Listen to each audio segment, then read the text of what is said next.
She arrived at the estate on a quiet morning, her suitcase small, her expectations even smaller. As the new governess, she believed her role was simple: educate the young heiress, sharpen her intellect, and remain invisible within the grand walls of privilege. The house itself felt heavy with history: long corridors, tall windows, and silence that echoed louder than words. The heiress watched her from a distance at first, curious but guarded, a young woman raised among wealth yet starved of genuine connection. Their first lessons were formal and restrained, filled with literature, languages, and philosophy. Yet in stolen glances and lingering pauses, something unspoken began to stir, a quiet tension neither of them dared to name. Days turned into weeks, and the lessons grew longer, less structured. The governess discovered that beneath the heiress's polished manners lived a restless mind, hungry for freedom and understanding. They spoke of books, dreams, and the world beyond the estate gates. Sometimes their conversations drifted into the evening, candlelight flickering as their voices softened.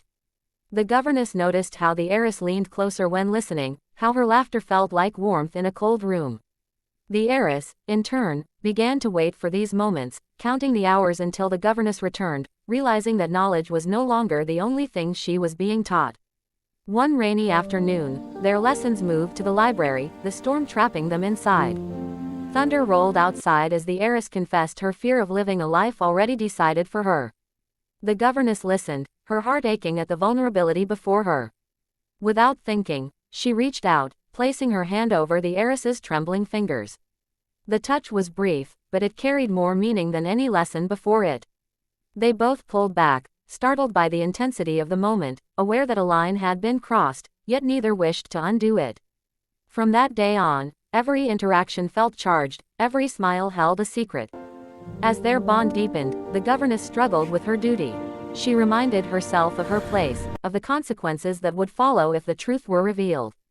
Yet the heiress made it impossible to remain distant.